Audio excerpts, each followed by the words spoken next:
Hi, this is Dr. Justin Miller. I am the co-chair of the UPMC working group with Dr. Vic Rizzo, and we have an important announcement. We recently met with UPMC discussing a lot of the issues that you are bringing to us. You should have received your tiering letters. The tiering hasn't changed from the year before, which is good news, but bad news. We stress that we don't want to have the tiering. We don't want to deal with any of these administrative burdens. Pretty much leave us alone. We also provided research from AMI's own executive director using UPMC data that they published at the Chiropractic and Manual Therapies back in 2024. And I read their recommendations to them. And to summarize, the recommendations are pretty much leave us alone. Chiropractors are saving insurances a ton of money. We don't need administrative burdens. We don't need medical gatekeepers. We don't need high copayments. We don't need large deductibles. And that's all the recommendations in this paper. But we asked UPMC, is it the patient visit average or what is the biggest metric that's putting these providers into tier 2 and tier 3? The PVA wasn't the biggest factor. It was actually maintenance care. So we took a look at that. And some of the big things that we noticed is under the INMA system, you can pull up your performance report. Now, we know we can pull up these performance reports because we've been looking these up. But when you go down to the reporting period, you scroll down to the reporting period, and then you click the month. Now, right now it's May, so the most recent month they have up is March. So if you hit show report on that, it will come up with a list of your patients that you saw in that month. Now, you're going to see a category that shows maintenance or ongoing care. And then you'll see yes or no. So if they're flagging up patients as maintenance or chronic care, you're going to see a yes. These are the ones that are affecting that metric. Now, we brought to their attention that if you're seeing a UPMC for life patient and they are a routine care patient, they're being flagged as yes. So this is throwing off our real-time data. So we asked them, if it is a routine care patient, we need to make sure that is a no, because that shouldn't show up as that's also affecting your PVA, which it should not. Now, AMI is telling providers that they are back ending, they're taking this data out at the end of the year. How are we supposed to get real-time data if we don't see that? So UPMC is going to go with AMI. They're going to take a look at this and hopefully change this. Also, when you're looking at that maintenance care, please look at those names and really be honest with yourself. Is this patient maintenance? Is it not? Because we don't want you to be unjustifiably lowered down to tier 2 or tier 3.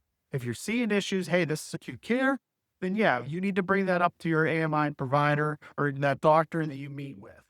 But if it is a maintenance, make sure you put them on. And honestly, the PCA has been really happy to get that maintenance code.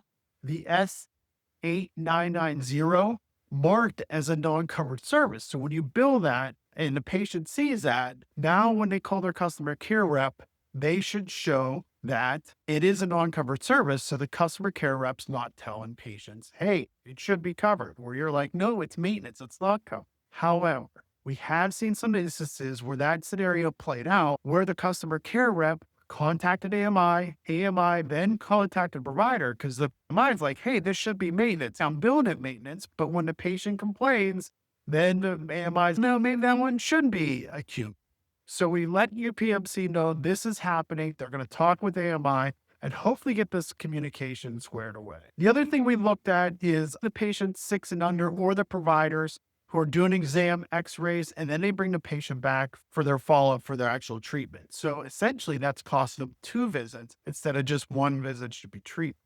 Now, to familiarize you, to go back through history. So the patients that it used to be under the age of 13, you need to get a referral from a pediatrician, and then you have to get pre-authorization in order to see that. PCA was instrumental in getting that lowered down to under the age of 7. Now, we took that a step further today. We're like, get rid of this. We've been always pushing for this because we've seen many providers, pediatricians, other providers who won't even refer to us. We're like, get rid of this. You are hurting your own patients. And we continue to belabor this to them. Under this scenario, you have to see the patient, you have to get pre-approval, and then you can treat. Well, that's actually hurting our PVA. So they're going to take a look at this and get back to us. We also, under the performance reports, they're showing goals that don't align up with their metrics. We pointed this out. We're like, listen, the goals are the tiering metrics. There shouldn't be any other goals. So they're going to look at that as well. So the goals reflect the actual tiering metric. We also learned provider appeals. So if you have an issue that you need to appeal to UPMC, you have 30 days to do. Now, we brought up the point. Okay, we have 30 days to appeal, but we're seeing a huge backlog in this. UPMC said, according to their, and you can look this up, they have 90 days to get back to you. So if you're seeing time frames of your appeals longer than 90 days, please let us know because they should be getting back to you in that. Now, obviously, we brought up the issue. We have 30 days, you get 90 days. That's not fair. Unfortunately, we weren't able to get that change. However, if it's more than 90 days, let us know. They did admit there was a period of a backlog. They say that's cleared up. So if you're appealing and you're not hearing back, you let us know right away. Also, let us know the issues that your office is seeing. You're giving us great information. We're bringing us back to UPMC. We don't like the tiering. We've been fighting the tiering since day one. We're trying to get rid of it. But we are getting some gains in that they are improving some of their systems. They are listening. Unfortunately, as of now, we're stuck with the tiering, but we're going to continue to fight to get rid of it and make your office so much better.